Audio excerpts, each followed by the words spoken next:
આ મેંદુવડા છે અને આને તેલમાં નાખીને આવી રીતે તરીને કાઢી લેવાનું. મેંદુવડા કેવી રીતે બનાવવાનો ને વિડીયામાં નાખેલું છે તો તમે જોઈ લેજો. આ મેંદુવડા છે. આજે તમને આ દહીંવડા બનાવતા તમને શીખડાવીશ. સજાવવા માટે આ ગાજર, આ બીટ અને બટેકા બાફેલા અને કોથમરી. આ સજાવવા માટે આ કેળાના પાન છે અને વડા અને દહીં ને મીઠી ચટણી ને લીલી ચટણી ને ચાટ મસાલા ને મીઠું ને મરચું અને બટેકા ને કોથમરી અને ગાજર અને બીટ.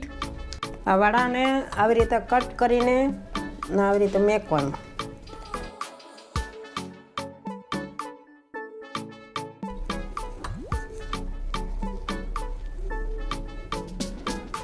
આવી રીતે સજાવી લેવાનું.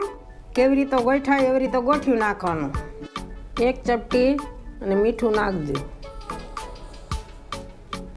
ચપટી મરચું, ચાટ મસાલા.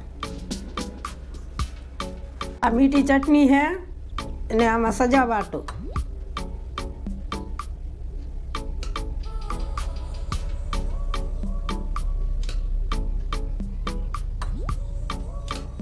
આ મીઠી ચટણી નાખ્યા પર આ લીલી ચટણી નાખવાનું.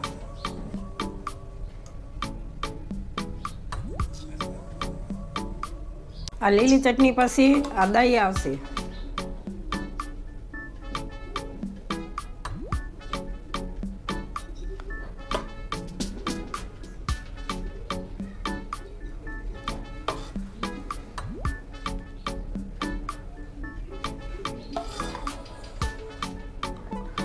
દહીં પછી આની ઉપર બટેકા. આ બટેકા નાખ્યા પછી ને થોડુંક મીઠું ને ચાટ મસાલા ને મરચું ને એના માથે અને થોડીક મીઠી ચટણી.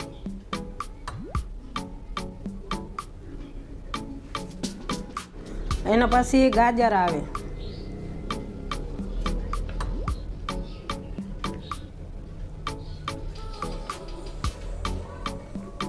ગાજર પછી ને બીટ ને છેલ્લે આ કોથમરી.